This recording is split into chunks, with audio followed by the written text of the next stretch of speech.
Hi, I'm Dr. Marcia Sirota, and today I want to talk about the different reasons for people getting involved in addiction.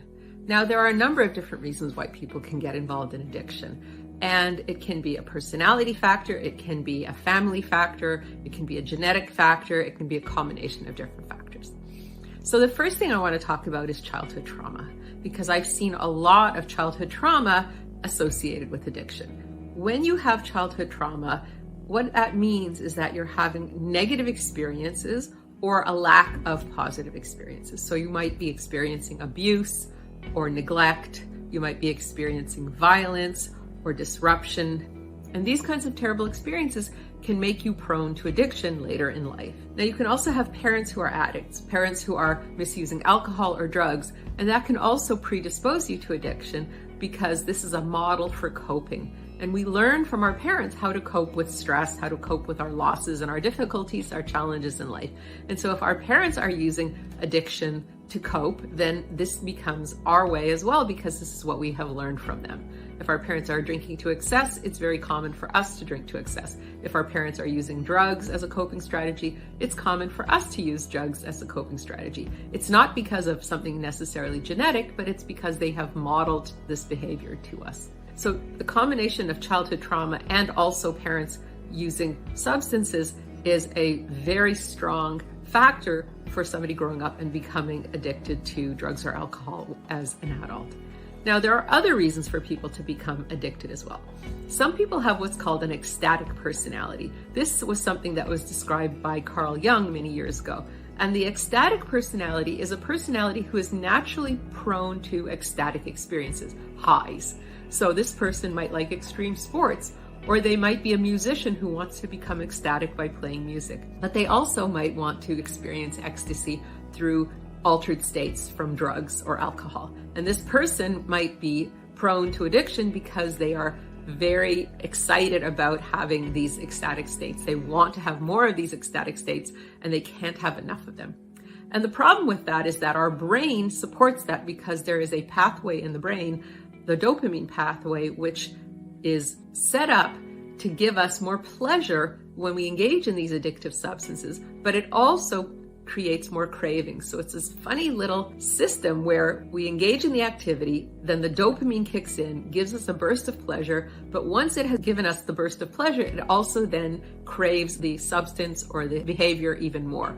So it's a funny little circular thing where you do the activity or you ingest the substance, you feel high, then you crave it more. You do it again, you feel high, and you crave it even more, and it goes on and on and on. So obviously, those ecstatic personalities can get themselves into trouble because their need for more ecstatic experiences can get them caught up in that dopamine cycle where they are now physically dependent on whatever behavior or activity or substance that they were doing. Another reason why people get involved in addiction is because they don't have proper coping strategies and they just turn to what seems easiest and most obvious to help them forget about or deny what's challenging to them. Another reason why people can get involved in addiction is because they're feeling lonely or empty. And sometimes the easiest thing to do is to eat, because food is readily available. We have it in the house all the time. We have it in the fridge and we have it in the pantry, and we can go out and get some. And these days we can just press a button on our phone and something delicious can be delivered to us very quickly and just charged to our credit card automatically. We don't even have to think about how much we're paying for it. So we have so much food readily available in the Western world, and we can overeat whenever we want to. So people who are feeling lonely or empty, they can eat and feel filled up temporarily. They can feel soothed and comforted temporarily, but then of course they create other problems because their health can be affected. They can have problems with obesity. So you don't want to use overeating as your way of coping, but that is one reason why people tend to overeat. They can feel lonely and empty, and the food can fill up the loneliness. So obviously we want to be dealing with the sources of addiction so that we can treat them directly. Another reason why people might get involved in addiction is because they have anger issues that they have not resolved. A lot of people are told that it's not appropriate for them to feel anger, and they don't learn healthy outlets for their anger like creativity or athletics. And so they bottle it up, and then they feel like they're going to explode. So they drink something, or they smoke something, or they ingest something in a different way so that the anger doesn't come out.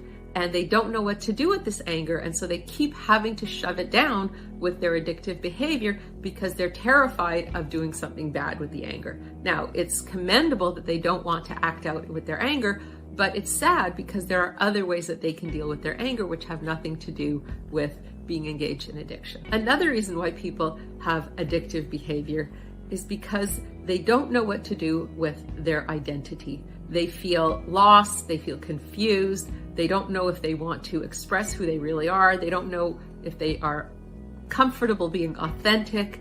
A lot of people are told when they're young that who they are is not okay, or who they think they are is not okay, and they grow up and they feel very alienated from the people around them and alienated from themselves because they can't be authentic. So when they have issues with identity, they can turn to addiction to self-soothe because it's so painful to be confused or to feel like they're going to be rejected if they are authentic, that they can get into addiction. So anyone who has issues with identity and real difficulty with it, they are more prone to addiction, of course, because it's harder for them to feel comfortable and they need to do something to push those uncomfortable feelings away. So those are some of the reasons why people get involved in addiction. Another reason, obviously, is what we talk about as this genetic predisposition. Some people are simply more genetically predisposed to addiction. When they get high, they really, really like it and they want to do it more. You know, some people, they'll have a drink of alcohol and they'll go, ugh, or they'll smoke marijuana and they'll go, you know, or they'll try cocaine and they'll feel nothing. And they are not going to be genetically predisposed to addiction because it just doesn't do anything. But another kind of person might feel extremely happy, extremely relaxed, extremely excited when they try these substances, and they might go, yeah, this feels really good, I want more. So that's a genetic difference between one person and another. One person who might just go, this really doesn't do anything for me, and another person who says, this does everything for me, give me more.